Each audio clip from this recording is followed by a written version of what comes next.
Hello guys, welcome to High Grade daily current affairs. आज हम discuss करेंगे 1 जून की कुछ इंपॉर्टेंट करंट अफेयर्स के बारे में। बिना किसी देरी के शुरू करते हैं।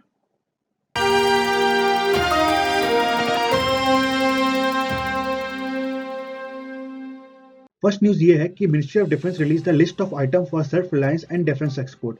31 मई को राजनाथ सिंह ने अप्रूव किया है सेकंड लिस्ट, जिसके अंदर 108 आइटम है जो कि डिफेंस के लिए बनाए जाएंगे। ये एक आत्मनिर्भर भारत का ही एक इनिशिएटिव है, जिसके अंदर हम ना ही डिफेंस सेक्टर में अपने आप को सेल्फ रिलायंस बनाएंगे, बल्कि जो डिपेंडेंसी है हम दूसरी कंट्री को वो भी खत्म करेंगे।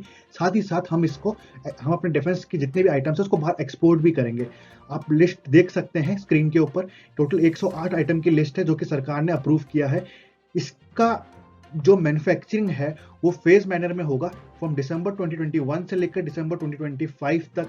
अगर हम बात करें, इससे पहले जो लिस्ट आई थी वो आई थी अगस्त 2020 में, जिसके अंदर टोटल 101 आइटम्स थे।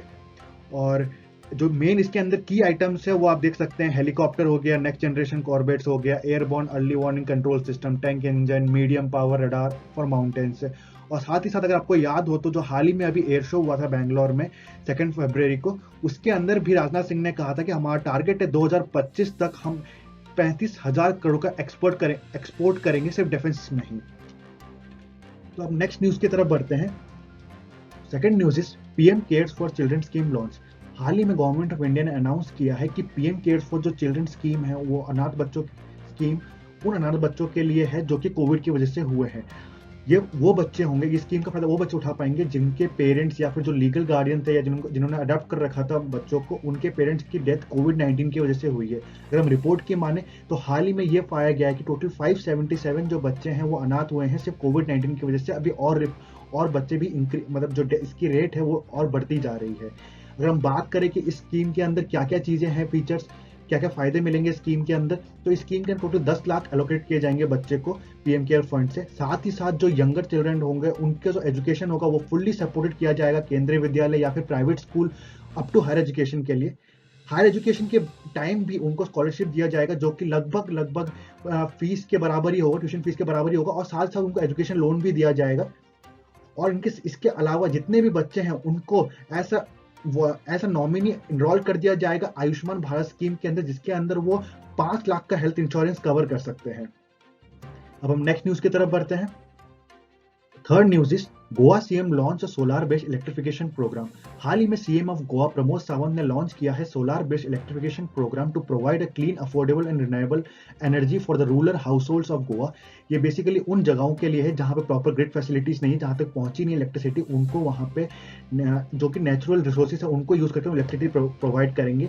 इस जो इनिशिएटिव, ग्रीन इनिशिएटिव को, इसको convergence energy service limited and Goa energy development agency ने मिलकर किया है। उनका बेसिकली एम यही है कि हम उन जगहों पे इलेक्ट्रिसिटी पहुंचाए जहां पे प्रॉपर्ली ग्रिड की फैसिलिटी नहीं है और एक क्लीन, अफोर्डेबल और रिलायबल एनर्जी हो, ताकि मतलब ना ही पर्यावरण को इससे नुकसान पहुंचे और ना ही लोगों के लिए बहुत ही महंगा हो। जो इसका इंस्टॉलेशन है और जो मेंटेनेंस है फोटोवोल्टिक सिस्टम का, वो अगले 5 साल तक गोवा के द्वारा जो प्रोग्राम लॉन्च किया गया था, रिमोट विलेज इलेक्ट्रिफिकेशन प्रोग्राम, उसके अंदर तहत किया जाएगा। ये एक बहुत ही बड़ा इनिशिएटिव और बहुत ही अच्छा इनिशिएटिव है।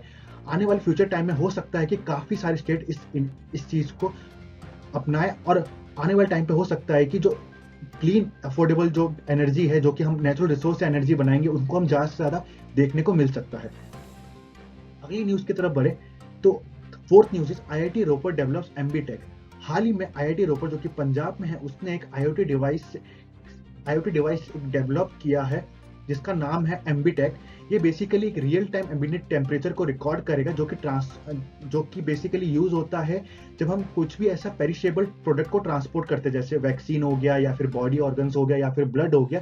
इन सबको हम ट्रांसपोर्ट करने के लिए एक मिनिमम टेम्परेचर चाहिए होता है जिसके अंदर हम स्टोर करके इनको ट्रांसपोर्ट किया जाता है। तो ये डिवाइस उसमें बहुत ही एक फायदेमंद रहेगा। इस डिवाइस को डेवलप किया गया है जो कि टेक्नोलॉजी इनोवेशन हब के अंडर, जो अवध है। अवध का फुल फॉर्म है agriculture and water technology development hub, और इसको जिस कंपनी ने डेवलप किया है उस कंपनी का नाम है स्क्रैच नेस्ट। और अगर हम बात करें इस एमबीटेक के फीचर्स के बारे में, तो ये एक यूएसबी शेप डिवाइस होगा, जैसा कि आप स्क्रीन में देख सकते हैं। और ये इंडिया का पहला इंडिजिनस डेवलप्ड डिवाइस है जो बेसिकली टेम्परेचर को, रियल टाइम टेम्परेचर को रिकॉर्ड करेगा। ये कंटिन्यूसली टेम्परेचर को रिकॉर्ड करता जाएगा। इसकी अगर हम रेंज की बात करें तो -40 से +80 डिग्री तक है। ये किसी भी टाइम जोन में फुल 90 डेज तक ये उसको रिकॉर्ड कर सकता है विथ वन सिंगल चार्ज। मतलब एक बार चार्ज करने पर 90 दिन तक ये आपको कंटिन्यूसली डेटा देता रहेगा। साथ ही साथ आपको अलर्ट मैसेज भी देगा। अगर आपने एक फिक्स्ड टेम्परेचर दिया है, उससे अगर बियॉन्ड जाता है या उससे कम जाता है तो ये आपको एक अलर्ट मैसेज भी देगा। ये सिर्फ पेरिशेबल आइटम्स के लिए ही जरूरी नहीं है, इनके अलावा भी जैसे हम वेजिटेबल्स हो गए, मीट हो गया, डेयरी प्रोडक्ट्स हो गया, इनके लिए भी इस्तेमाल कर सकते हैं। और खासकर जब एनिमल का सीमेन हम ट्रांसपोर्ट करते हैं फॉर ब्रीड के लिए, तो वहां पे ये बहुत ज्यादा फायदेमंद रह सकता है। ये अगर माने इस डिवाइस का सबसे ज्यादा फायदेमंद होगा वैक्सीन मैन्युफैक्चरिंग कंपनीज को, क्योंकि अभी आपको पता है कि जो वैक्सीन बन रहे हैं उनको ट्रांसपोर्ट करने के लिए हर वैक्सीन का एक मिनिमम टेम्परेचर होता है जिसमें उनको स्टोर करके उनको ट्रांसपोर्ट किया जाता है। तो उन कंपनीज के लिए काफी फायदेमंद रहेगा। तो हम अब देख सकते हैं स्क्रीन में पूरा कि ये किस तरीके से फंक्शनिंग है, किस तरीके से काम करेगा पूरा। तो हम बढ़ते हैं अगली न्यूज की तरफ। World milk day. हर साल 1 जून को वर्ल्ड मिल्क डे बनाया जाता है और इस ओकेशन पे ministry of fisheries, animal husbandry and dairying ने अनाउंस किया है गोपाल रत्न अवार्ड और साथ ही साथ e Gopal app with the Umang platform. Umang platform क्या है, वो आपको बताता हूँ। उमंग की डेफिनेशन है unified mobile application for new age governance. Basically ये जो है इसको लॉन्च किया गया था ministry of electronics and information technology के under the initiative of digital India initiative के अंदर इसको लॉन्च किया गया था 2017 में। बेसिकली जितने भी गवर्नमेंट की ई सर्विस, जितनी भी सर्विसेज है गवर्नमेंट की पैन इंडिया में, उनका आप लाभ उठा सकते हैं, जैसे कि फाइलिंग इनकम टैक्स या फिर एम्प्लॉयज प्रोविडेंट फंड ऑर्गेनाइजेशन की सर्विसेज या फिर आधार, पेंशन, ई लैंड रिकॉर्ड्स, कॉप इंश्योरेंस, बहुत सारी चीजें।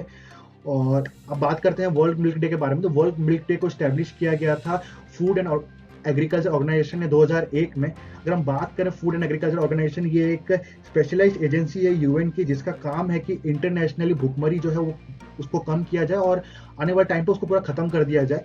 और इस बार का जो थीम था वो था focus on sustainability in the dairy sector. अगर हम बात करें गोपाल रत्न अवार्ड के बारे में, तो ये एक नेशनल अवार्ड है जिसको लॉन्च किया गया है प्रमोट करने के लिए कि best herd of indigenous breed and practicing best management practice, and it will be given in 3 categories.